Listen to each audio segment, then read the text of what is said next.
I'm actually really hoping not to talk about legal stuff at all, because I think actually what really matters in this moment is the culture of open source, right? I listened to that last panel, and I admit I almost wanted to jump up on stage and grab a microphone because some of the assumptions about the culture of open source as it actually is versus the culture that large corporations want it to be are very different.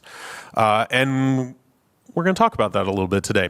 So let me do that, but first I'll start by saying this is a watercolor from my grandfather, and I'll explain to you why it's relevant in just a second. First, quick note about me. Yes, I am a programmer turned attorney. My company just got bought. I've been working in open source since literally a few months since before it was called open source, which makes me old. And here's another old person. This is my grandfather, George White. And the story I want to open with today is a story about his career and his journey in the highest of high tech. And because the last time I was in Europe, someone said, they came up to me after the talk, and this is an old friend, and they said, "Louis, you're so American."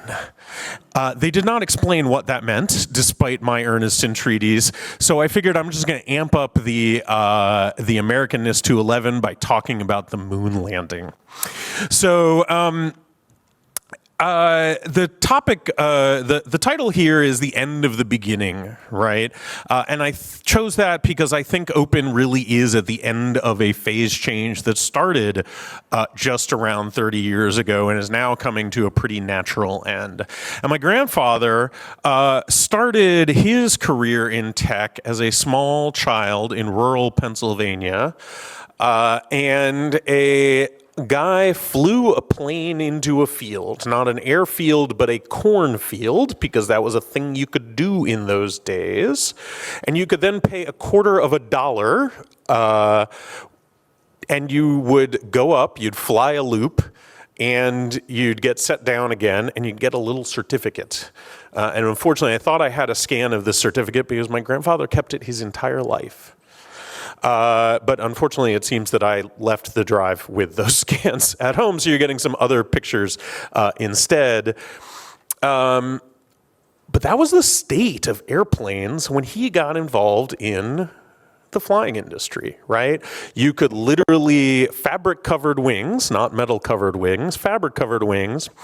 And if, as later in your career, your engine conked out, while flying, you could just glide it into a field and then hitch a ride to the local gas auto store where you could just pick up some tools and fix the plane. That is a thing, that is a story about my grandfather that I could not believe because he was not a wild man when I knew him, but it turns out that early on in his career in flight, he did things like buzz his own mother, which apparently she never forgave him for. So that was the Wild West of early flying. In the 1940s, after World War II, he did a startup. They didn't call them startups then. The funding was literally his sister's war widows, money. But this is the plane they built. It's called a Danzair. I think it had 2 flights, and then they killed the company. But nevertheless, there was this idea that lots of Air Force flyers would be coming home from the war, and they would want planes. And so there was a market for cheap, or there was believed to be a market for cheap small planes. The startup that put together this plane, that's my mom and her sister in front of it, so they took one of the 2 rides before it also crashed. There were about 10 people, and they built a plane. My grandfather then had later jobs. This is a committee meeting, as you can tell. That's him in sort of the dark over on the left. This was at NASA. So he went in one career from literally flying around with fabric planes, landing in fields, to sending people to the moon in the space of about 40 years. Not a whole lot longer than we've been doing open source. Unfortunately, this particular committee meeting was the review board after the Apollo launch pad fire that killed 3 astronauts. His job at NASA started only about a month before that fire, and his title was head of quality control. It was his job to do things like avoid launch pad fires. And so when my mom has memories of him getting a phone call at home that he needed to get his stuff and get on a plane and fly to Florida to look at what had gone on. And the key thing there is that the complexity involved, again, we'd gone from planes where the only wires were in the spark plugs to literally miles of wiring trying to get people to the moon. So the end of Grandpa's Beginning I have as a beloved artifact that, again, I thought I had a scan of, but apparently I do not, is a little pen holder filled entirely with resistors. Because he got to the mid-70s and it was very clear that computing was the next frontier for quality control. And because he did not know computers and had the humility to know he didn't know computers, he said, you know what? This is a good time to retire. And this was such a publicly known fact that they gave him a little memento filled with computers to say, Godspeed, it's our problem now. And so this is, I would say, not a sad story. Right? This is a man who in the course of his career went from paying a quarter to sending a man to the moon. He got to meet his childhood hero, Charles Lindbergh. He got to meet his adult heroes, Neil Armstrong and friends. And he served his country with distinction, right? That's a career we should all be pretty happy about. But it is also a bittersweet story. Right?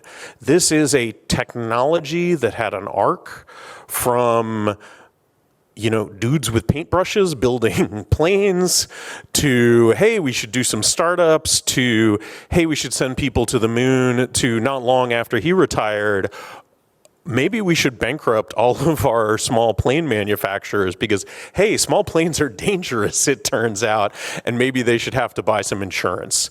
And then they all said, insurance? Holy shit, that sounds terrible. And so they all packed up and went home.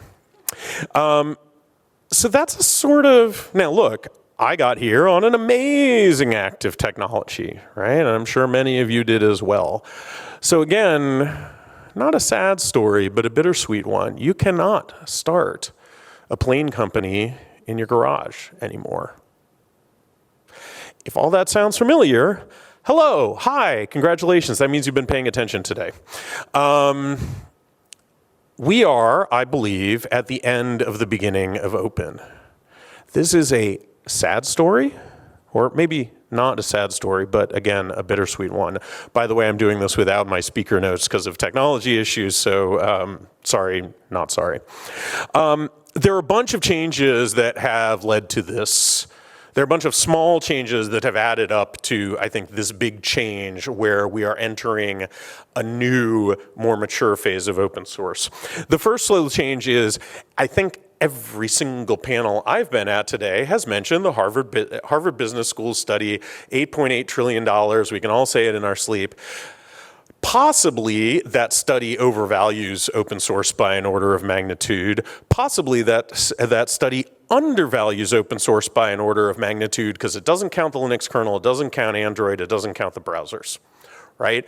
So somewhere between hundreds of billions of dollars and tens of trillions of dollars is the value of open source, right?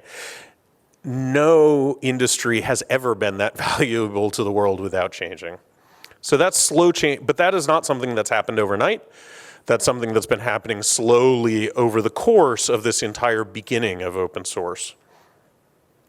The second slow change is our complexity. We used to talk about our platforms as being, well, we had a kernel, we had a database. We called it the LAMP stack because it had 4 pieces. Tidalift's average customers have 5,000, and that's not counting their C and C++. So probably the real number is probably closer to 10,000, right? You can't name all them. CISOs can't name all them. CTOs can't name all them, and they shouldn't. There's no reason for you to know all those things any more than there is for somebody who works for Apollo to know the providers of all of the thousands of pieces. By the time my grandfather retired, he sent out when they finished launching Apollo 11, they sent out a thank you card to everybody who worked in QA for Apollo. It went to 39,000 people, right? That was just the QA team. And that's a thing that relative to some of our software stacks is not actually that complicated.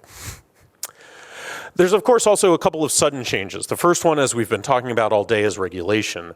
We'll get into this a little bit more, but suffice to say, governments, the U.S. is going to hibernate for a few years, I guess. But before that, the U.S. was waking up to, oh, shit. Maybe we should not have all our systems be totally hackable. And the EU is getting to the same point. Sudden change number 2, I'm not going to talk about this as much because we don't know. But suffice to say, this panel that was just up here earlier was talking about the human aspects of open as being so central, and the use of coding assistance. I'm going to try not to use the word AI here in the actual talk. Is going to change the nature of humanity in these open projects, right? We don't know exactly how, but just as corporations are literally inhuman and have changed how we all work with each other, I think we're going to see some similar scale things here. And that is happening very quickly. We had a bunch of stories here earlier about things like docs changes. I loved the story from the previous panel that talked about how someone used LLMs to enforce style guidelines in documentation, like style guidelines. The whole point is consistency. What are the things that LLMs do worse? Consistency. I thought that was like a chef's kiss story. We're going to have there's been fun ones like people just submitting intentionally fake reports to GitHub this week just to see what triggers the quickest responses to delete it. Apparently that's a new training thing that a startup wanted to do. Needless to say, thankfully at least GitHub banned them. The final boss change, and this is a slide that I just added today, is maintainer attitude. I've heard a lot of people say, maintainers are idealistic, or I, again, wanted to throw the mic, maintainers don't want to take money. It's like, maintainers, hi, Chad. Maintainers want to take your money, right? And that's because as we've come through all these things, as they've realized oh shit, I'm in the center of the world economy. I'm part of a supply chain for every major bank, every major insurance company, every major government. Maybe this isn't quite what I signed up for. Right? And that is the icing on the cake. That's the thing that pulls this all together. We've had all these changes and maintainers are waking up to it. That's not necessarily a bad thing. Just as my grandfather rolled out of bed one day and was like, resistors? Nah. We're going to see a lot of maintainers roll out of bed. We're already seeing it in slow and steady attrition.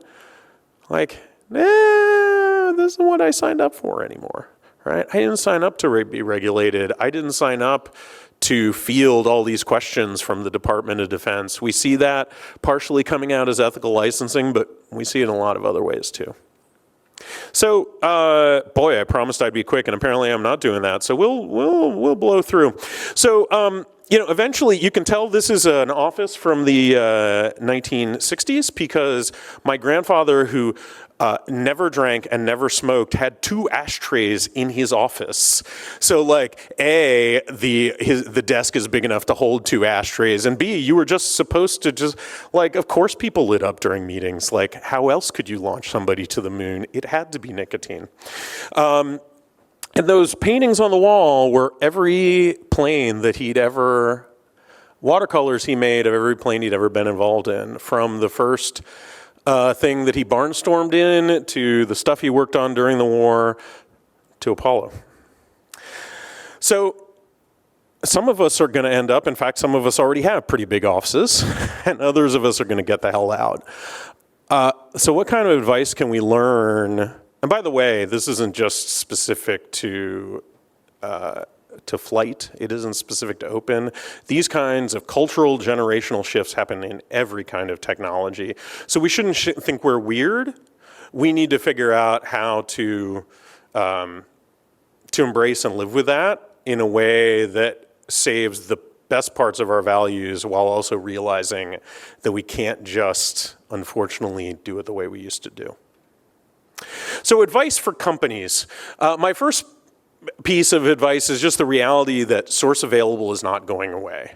The reality is, as we heard earlier on stage today from Emma Dean, from others, the biggest piles of code that we use are going to continue to be extremely complex to produce, and that means people are going to keep reaching for source available licensing as a way to create revenue to feed those large teams. It's not ideal, has a lot of downsides, but it's not going away.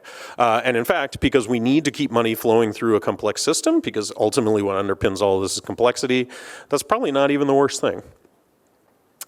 Regulatory certainty will cost money.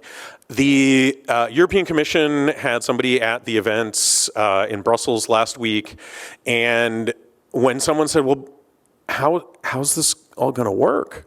Their response was, y'all are going to have to foot the bill, right? Like, they see this as a deliberate effect of their regulation, is that some people are actually going to have to start paying the true cost of open source.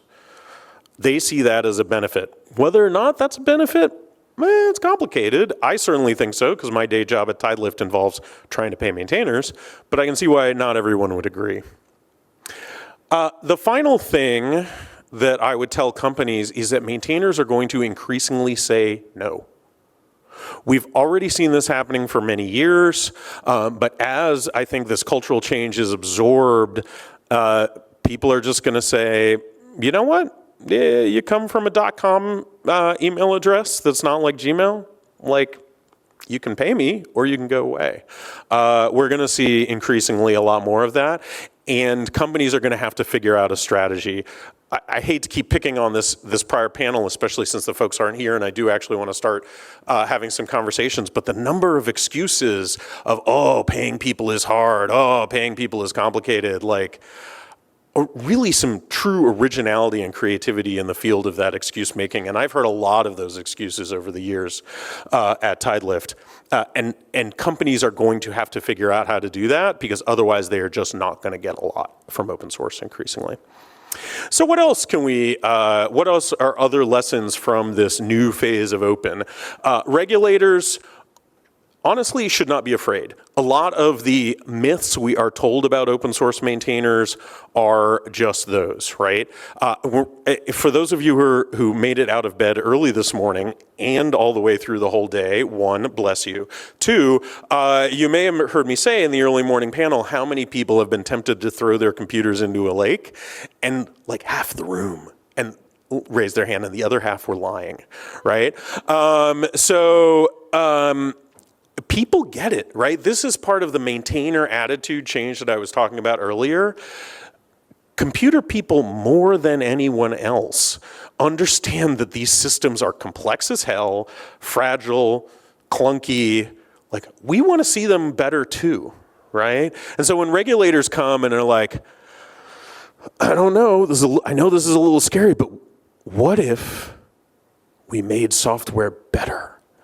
Open source maintainers are like, cool, sign me up, right? They also want to make software better. And so, that's a cultural change that I think people have been, on the regulatory end, have been a little afraid to make that kind of ask. And I think actually most software people, now, the details matter, right? So regulators have to listen with empathy, right? When open source people say, I don't really think that part's going to work. Like, don't just run into the room being like, but I am the 800-pound gorilla. Like, in fact, open source really is different. You do have to listen with empathy. I think the good news that I came away with out of Brussels last week is, in fact, at least the people who are showing up at open source events, which, granted, self-selected bunch, right? But those people were listening with empathy, right? When we were saying, hey, as just one example, if you keep these documents secret for no particularly good reason for another 10 months, the open source community is going to hallucinate what's in them. So maybe you should publish them sooner rather than later. They were like, huh, yeah, that's pretty reasonable. So we might have drafts of some of those within weeks rather than the nearly entire year that was going to be that way at the beginning of the month. So like regulators, I think, and I suspect there's some in this room, though again, maybe they've all gotten out because they've heard a lot about open today. Regulators should not be afraid to ask for more from open, but they do have to listen hard when people from open say no. And the final thing of this change from the first open to the new after the beginning phase of open is the advice I think I'm going to be giving to maintainers a lot. You don't owe anyone anything. You should collaborate. And I think we're going to have to see some consolidation, right? Solo maintainers will be the first one to tell you, solo maintaining sort of sucks. Now, of course, working with other people also sort of sucks in its own and different ways, right? And so one thing that I do agree a lot with the prior panel is that there's going to have to be some innovation of like, what is a foundation that's not at the Linux Foundation scale, but that's maybe more like a co-op, something of 3 to 5 friends who are near each other in the stack. That's the thing we genuinely don't have answers for, and we're going to need to provide some. So I think we're going to see more collaboration, more consolidation. And I think in the long run, again, that's going to be good, right? Our most requested thing at Tidelift, besides writing people a check, is literally vacation, right? Like solo maintainers want to be able to like put the thing down and not think about it and go on a vacation and not come back to like XZ, right? The poor XZ dude was like, yo, I went hiking and I came back and everything was on fire. And you can only get vacation, it turns out, if you collaborate with other human beings. No amount of a paycheck can fix that. Only working with others, perhaps aided by a bit of a paycheck, can do that. So that's one of the pieces. That collaboration consolidation is, I think, a trend we're going to see whether maintainers like it or not. And I think maintainers can embrace that as a positive attitude, a positive change from the first wave of open source. But it is going to be a change. The final thing, I think we should allow ourselves to feel sad, right? That there was a really beautiful thing that we were all part of, and it's ending, right? It is going away into the West. I guess I can say that because I'm in the UK now. We should also feel pride. I mentioned earlier the card that my grandfather distributed to the people who were members of the Apollo quality and reliability team. 39,000 people helped build this thing that went to the moon, right? And we built some really fucking amazing things. We should embrace the hell out of that, right? It's been frustrating, it's been painful. You know, last panel had some really poignant things to say about it not being very inclusive. I think some powerful things to say about that. There's a lot to learn from there. But we still built some amazing things. I remember telling somebody, they were like, you can't possibly build an operating system on the internet. And I was like, ho, friends, you have no idea. And here's the last thing I'm going to tell people. Don't feel guilty about any of it. When you tell somebody to fuck off because they've just shown up in your issues and demanded things, embrace that pride, embrace the fact that you helped build things that went to other planets, not just the moon now, but to Mars, and say, yeah, I did that. It was awesome. Pay me. That's going to be because of the inhuman parts of AI, because of the hard and real effects of regulation, and the inhuman effects of being parts of these huge supply chains, these what I've called in other talks accidental supply chains, where you woke up one morning and you're like, my code is where? Feel free to say no, friends. Say, yeah, you've got the code. If you want it, I'll take your money. But if I just roll out of bed one day and I feel really good, yeah, maybe I'll talk to you, but maybe not. Don't feel any guilt about that. You have the rights to do any of that you want because you built something awesome. We built it all together, and we're facing a brave new future, but it'll probably be pretty great too, just really different. Thanks. New email address, old website, new blue sky, old Mastodon.